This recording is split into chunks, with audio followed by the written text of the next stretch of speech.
At the end of December 1989, the GDR's borders stand wide open. Wall woodpeckers are eagerly chipping away at the remaining parts of the Berlin Wall. It's 31st of December, and even in the afternoon, crowds are amassing in the Brandenburg Gate to see out the year in which the wall fell. It's hard to imagine that just 2 months earlier, this was the site of a well-guarded, seemingly immutable border. It's the first jointly celebrated New Year's Eve in 40 years. A sea of German flags covers the area, and a sense of euphoria sweeps through the crowd. The wall is little more than a stage for revelers, but there are still 2 German states. The new year in the GDR will see elections, democratic ones. 18th of March 1990 sees the first and last free and open elections in the GDR's parliament. The Christian Democrats are the clear winners. The people credit them with bringing down the wall. The party also promises a speedy reunification with West Germany. The citizens of the GDR make extensive use of their new voting rights. At 93%, turnout is exceptionally high. By contrast, the successor to East Germany's leading party, the SED, perform very badly.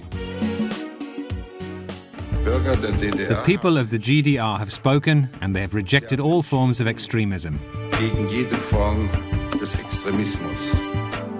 Then events really start to move rapidly. A treaty is signed which introduces the West German mark into East Germany by July 1st. This is against the advice of many economists who warn against rushing into things. But the politicians are in a hurry. Between November 1989 and March 1990 alone, 360,000 people leave East Germany and move to the West, where they hope to find a higher standard of living. People queue through the night in front of the banks. East Germans get a very favorable exchange rate of 1 East German mark to 1 Deutschmark. Free-spending East Germans are bombarded with Western-made products. The days of old Eastern-made goods are over. Finally, the moment that East and West Germans alike have been waiting 40 years for arrives. On 3rd of October 1990, people across Germany celebrate the Day of German Unity. The whole of Berlin is out in force. More than 2 million people happily mill about the streets between the Reichstag and Alexanderplatz. 2,000 artists and performers welcome in the first night of German unity. Yet, just a few months before, Helmut Kohl was still negotiating the terms of German unity. In July 1990, the Soviet Union signaled their agreement.